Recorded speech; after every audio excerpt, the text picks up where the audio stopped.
ہیں، ہم باتیں یہاں پہ کرتے ہیں کہ گلیاں نہیں ہیں، ہمارے مہنگائی ہو گئی ہے، چیزیں ہو گئی ہیں، لیکن جب آپ تھوڑا اوپر سوچیں گے تو آپ کو معلوم ہوگا کہ جو آپ جب قومی لیڈر سے توقع رکھتے ہیں وہ قومی سیاست کی اس کا قد ہوگا تو وہ بات کرے گا۔ آج الحمدللہ افغانستان کے اوپر عمران خان بات کرتے ہیں اور پوری دنیا ان کی بات سنتی ہے۔ آج انوائرمنٹ کے اوپر، ماحول کے اوپر عمران خان بات کرتے ہیں تو پوری دنیا ان کی بات سنتی ہے۔ کشمیر کے اوپر، فلسطین کے اوپر عمران خان بات کرتے ہیں تو پوری مسلم امہ اور دنیا ان کی بات سنتی ہے۔ یہ ایک لیڈر کا قد و قامت ہے، ایک اس کی اہمیت ہے جو چاہیے ہوتی ہے قوموں کو اپنی بات کو اوپر لے جانے کے لیے، دنیا کو سنانے کے لیے۔ افغانستان میں جو کچھ ہوا ہے اور پاکستان جو کردار وہاں پہ ادا کر رہا ہے وہ آپ کے سامنے۔ ہم چونکہ جیل میں ہم سارے لوگ بیٹھے ہیں، ہمیں اور آپ کو تو اچھی طرح پتہ ہے کہ اس جنگ کا، یہ جو جنگ افغانستان میں لڑی گئی اس کے ہمارے لیے کیا نتیجے تھے۔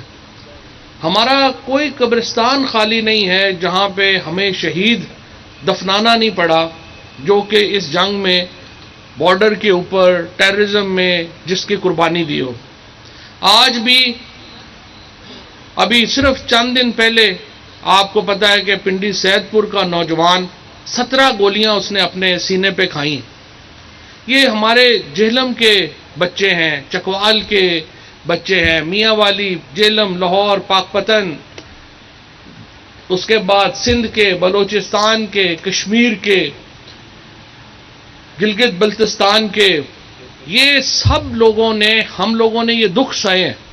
ہمیں جہلم میں تھوڑا زیادہ اس لیے احساس ہوتا ہے کہ ہم تو ہیں ہی سارے سپاہیوں کے خاندانوں سے نا، ہمارا کوئی نہ کوئی فرد ہمارا جو ہے وہ کوئی نہ کوئی سپاہی ہے فوج میں، ہمارا عزیز ہے، تو وہ ہمیں زیادہ قریب سے ہم نے یہ لڑائی دیکھی ہے، زیادہ قریب سے ہم نے اس کا جو دکھ ہے وہ سہا ہے۔ اب افغانستان کے اندر جو ہندوستان کی وہاں پہ ریشہ دوانیاں ہو رہی تھیں وہ ختم ہوئی ہیں۔ وہاں پہ جو پاکستان بات کر رہا تھا، ہم جو بات کر رہے تھے 2007 سے، ہم یہ عمران خان تو 2005 سے 6 سے یہ بات کر رہے تھے کہ آپ کو اس کا فوجی حل نہیں، سیاسی حل کی طرف جانا ہے۔ 2007 میں ہم نے، پاکستان نے دنیا کو کہا کہ دیکھیں اب آپ وہاں پہ آپ نے ایک طالبان کی حکومت اور القاعدہ کے خلاف آپ نے کارروائی کیا، بات چیت کا وقت ہے۔ 2011 میں پھر پاکستان نے دنیا کو سمجھایا کہ اس وقت آپ وہاں پہ بات چیت کریں، اگر آپ لڑائی کریں گے تو دنیا کا نقصان ہوگا، ہماری بات نہیں سنی گئی۔ ابھی بھی جو 2018 میں جب عمران خان آئے، فوراً بعد وزیر اعظم صاحب نے جو پریزیڈنٹ ٹرمپ سے جب ان کی ملاقات ہوئی، اس میں پھر انہوں نے یہی بات کہی کہ آپ وہاں پہ بات چیت سے مسئلے کا حل نکالیں۔ ہماری بات امریکہ نے اس وقت بھی تھوڑی ڈیلے کی، تاخیر کی سمجھنے میں، اور اس کے بعد یہ پاکستان تھا جس نے افغانستان کے اندر جو امریکہ اور دیگر ممالک تھے دنیا کے، ان کی بات چیت شروع کروائی طالبان سے۔ آج اگر افغانستان سے فوجوں کی واپسی ہوئی ہے اور وہاں پر ایک قطرہ خون کا نہیں بہا تو تمام جو کریڈٹ ہے وہ پاکستان کا، پاکستان کی سول لیڈرشپ کا اور فوجی لیڈرشپ کا ہے الحمدللہ۔ ورنہ کبھی ملکوں میں آپ نے ایسے بھی دیکھا ہے کہ تبدیلی آئی ہو اور ایک قطرہ خون کا نہ بہاؤ۔ ہم لوگ خود ڈر رہے تھے پہلے کہ یہاں پہ ایک بہت بڑا یہاں پہ آ جائے گا، مہاجرین کا سیلاب آ جائے گا۔ ہماری اپنی، آپ کو پتہ ہے معیشت کا حال کیا ہے، ہمارے اپنے ہاں مسائل ہیں۔ ہمارے جو نواز شریف اور زرداری صاحب کی جو حکومتوں نے جو 10 سال پاکستان کے ساتھ کھلواڑ کیا، اس کے نتیجے میں پاکستان میں ایک معیشت ہماری کمزور ہے، اور اگر اتنے مہاجرین اور آ جاتے تو ہمارے لیے مسائل اور بڑھ جانے تھے۔ لہٰذا اس کو ہم روکنے میں کامیاب ہوئے ہیں۔ افغانستان کے اندر جو تبدیلی آئی ہے وہ ایک پرامن تبدیلی آئی ہے۔ اور یہ ہمارے لیے ایک بڑی قابل اطمینان بات ہے۔ اب ہم اس سے آگے بڑھنا چاہتے ہیں۔ دیکھیں، پاکستان کے اندر ہماری جو تمام تر توجہ ہے وہ سیکیورٹی کے اوپر ہونی چاہیے اور معیشت کے اوپر ہونی چاہیے۔ اور کل جو وزیر اعظم عمران خان نے اب جو نیا ایجنڈا جس کے اوپر پاکستان آگے بڑھ رہا ہے وہ ہے کہ ہم ان گروپوں کے ساتھ جو پاکستانی ہیں لیکن وہ بہک گئے ہیں، وہ حالات کی ریشہ دوانیوں کی نظر ہو گئے، چاہے وہ بلوچستان ہو، چاہے وہ فاٹا ہو، چاہے سوات ہو، وہاں پہ بہت سارے جو لوگ ہیں، بہت سارے جو گروپس ہیں، وہ پاکستان سے اپنے راستے علیحدہ کر کے دوسری طرف چلے گئے۔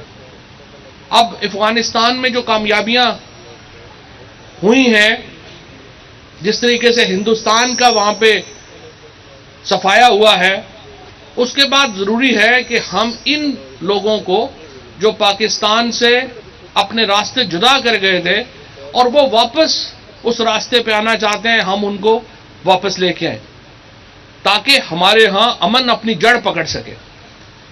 دیکھیے، امن ہوگا تو ساری چیزیں ہوں گی، آپ کی معیشت صرف اوپر جائے گی تب امن ہوگا۔ یہ تو نہیں ہے کہ سرحدوں کے اوپر روز ہمارے جوان جو ہیں وہ شہادتیں دے رہے ہیں۔ ابھی ہمیں پاکستان کے اندر جو امن ملتا ہے وہ اس لیے مل رہا ہے کہ ہمارے جو جوان ہیں وہ سینوں پہ وہاں پہ گولیاں کھا رہے ہیں، ان کی شہادتیں ہو رہی ہیں۔ اور یہ جو لڑائی ہے، اس کو پوری جو دنیا ہوتی ہے، لڑائی کا آخر میں اختتام تو کہیں نہ کہیں آپ نے کرنا ہوتا ہے، آپ نے کئی بات چیت کے ساتھ ہی اختتام کرنا ہوتا ہے۔ تو ابھی وزیر اعظم صاحب نے جو ایجنڈا پیش کیا ہے، وزیر اعظم نے جو پاکستان کا اگلا لائحہ عمل پیش کیا ہے وہ یہ ہے کہ اب ہم ان گروپوں کو، ان میں سے جو گروپ پاکستان کے آئین کو اور قانون کو تسلیم کریں گے، پاکستان کے ساتھ وفاداری کا عہد کریں گے، ان کے ساتھ ہم بات چیت بھی کریں گے اور ان کو دھارے میں، قومی دھارے میں واپس لانے کے لیے ہم ان کی مدد بھی کریں گے۔ اور انشاءاللہ اس سے پاکستان کے اندر ایک پائیدار امن کی بنیاد قائم ہوگی، اور یہ ہے وزیر اعظم عمران خان کا ویژن، اور یہ ہے وزیر اعظم عمران خان کی سیاست، جس کے لیے آج پاکستان اس سیاست کا، اس دانش مندی کا ایکسپیکٹ کر رہا تھا کہ ان کا لیڈر یہ عقل مندی اور یہ جس قسم کی سیاست ہے وہ کرے گا۔ آج بلوچستان کے اندر 3000 سے زیادہ لوگ واپس قومی دھارے میں شامل ہو چکے ہیں۔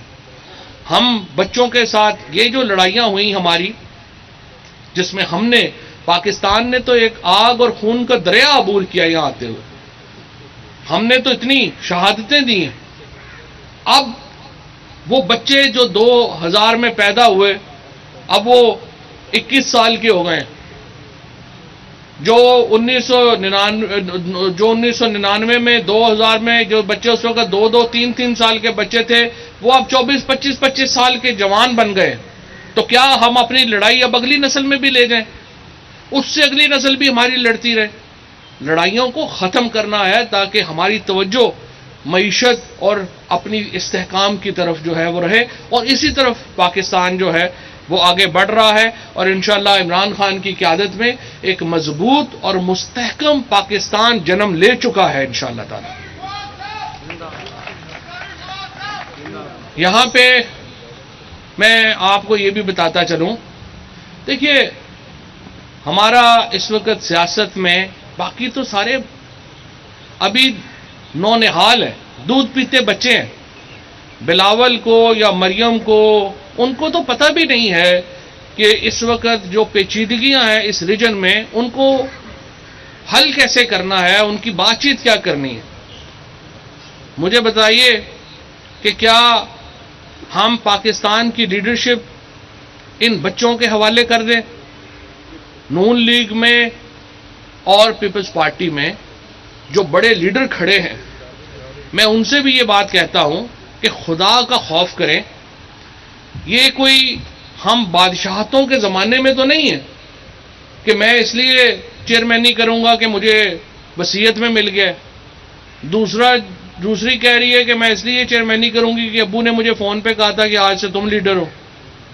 اس طرح تو نہیں سیاسی جماعتوں کے اندر نون لیگ اور پیپلز پارٹی باہر کہتی ہیں کہ ہم جمہوریت کی لڑائی لڑ رہے ہیں اور پارٹیوں کے اندر آمریت کا تسلط ہے، پارٹیوں کے اندر آمریت قائم ہوئی ہے،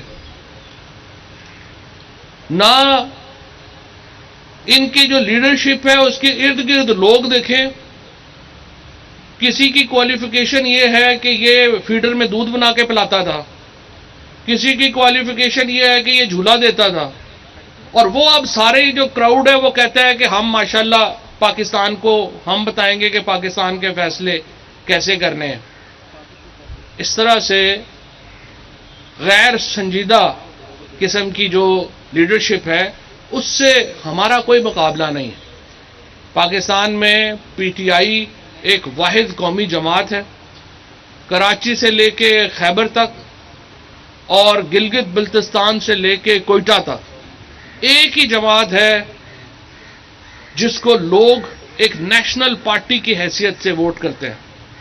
کراچی جیسا شہر جو محترمہ فاطمہ جناح کے ووٹ کے بعد کبھی قومی دھارے میں نہیں آیا تھا، کراچی جیسا شہر جہاں پہ ہمیشہ ووٹ ایتھنکسٹی کے اوپر پڑتا تھا، زبان کے اوپر ووٹ پڑتا تھا، عمران خان نے کراچی جیسے شہر کو پاکستان کے دھارے میں شامل کیا اور آج کراچی پاکستان کو لیڈ کر رہا ہے۔ یہ ایک لیڈر کا کرزما ہوتا ہے اور یہ ایک لیڈرشپ کی بات ہوتی ہے۔ سو اس وقت مسائل بھی ہیں ہمارے جیسے علاقوں میں، جو مہنگائی کا مسئلہ ہے وہ اس طرح سے نہیں چپتا جس طرح سے شہروں میں چپتا ہے۔ ساڈی تو کڑک بھی اپنی ہیں، دالاں بھی اپنی ہیں، چھولے بھی اپنے ہیں، لیکن یہ بات صحیح ہے کہ جو اس وقت ہماری سیلریڈ کلاس ہے شہروں میں ان کو مسائل ہیں، اور جو جس طرح سے قیمتوں میں اضافہ ہوا ہے وہ ان کو چبھا ہے۔ جو رورل ہمارا ایریاز ہیں، جو ہمارے رورل ایریاز ہیں جہاں پہ الحمدللہ فصلیں اچھی ہوئی ہیں، زمینوں کے ٹھیکے بڑے ہیں، لیکن شہروں کی سیلریڈ کلاس جو ہے اس کا اپنے مسائل ہیں۔ اس کے لیے بھی انشاءاللہ تعالی ہم کارروائی کر رہے ہیں، اس کے لیے ہم انشاءاللہ اقدامات جو ہیں وہ لے کے آ رہے ہیں۔ لیکن آپ یقین کیجئے گا کہ پاکستان کو، سیاست کو ایک تسلسل کی ضرورت ہے۔ پاکستان کو اس علاقے کی اس وقت جو دنیا ہے وہ اس علاقے کی لیڈرشپ کے لیے پاکستان کی طرف دیکھتی ہے، عمران خان کی طرف دیکھتی ہے۔ صرف پچھلے 15 دنوں میں یا 16 دنوں میں یا میرا خیال ہے 20 دنوں میں ہوگا، عمران خان کو 14 انٹرنیشنل جو لیڈر ہیں دنیا کے انہوں نے کال کی ہے اور پوچھا ہے افغانستان کے اوپر ہمیں کس طرح سے آگے چلنا چاہیے۔ وزیر خارجہ ہمارے شاہ محمود قریشی صاحب جو ہیں وہ صرف اس وقت جب امریکہ میں گئے ہیں تو 20 سے زیادہ وزرائے خارجہ سے ان کی ملاقاتیں ہوئی ہیں۔ کہنا میں یہ چاہتا ہوں کہ دنیا پوری اس وقت آپ کو لیڈرشپ کے لیے دیکھ رہی ہے، دنیا پوری اس وقت اس ریجن کی جو معاملات ہیں ان کے لیے آپ کی طرف دیکھ رہی ہے۔ یہ جو قد ہوتا ہے آپ کا، ایک آپ کی لیڈرشپ کا جو قد ہوتا ہے، یہ جو ملک کی آپ کی سٹینڈنگ ہوتی ہے، یہ قوموں کو اور لوگوں کو پھر کانفیڈنس دیتی ہے ترقی کرنے کا، آگے بڑھنے کا۔ اور انشاءاللہ عمران خان کی قیادت میں پاکستان نے ایک عزت دار ملک ہونے کا، ایک قداور ملک ہونے کا اور ایک ایسا ملک ہونے کا جو انشاءاللہ اس ریجن کو لیڈ کر رہا ہے، وہ بنیاد جو ہے وہ ہم نے رکھ دی ہے اور انشاءاللہ اگلا سفر جو ہے وہ آسان ہو۔ شکریہ۔ پنڈ دادن خان وفاقی وزیر اطلاعات و نشریات چودھری فواد حسین تقریب سے خطاب کر رہے تھے۔ ان کا یہ کہنا تھا کہ 75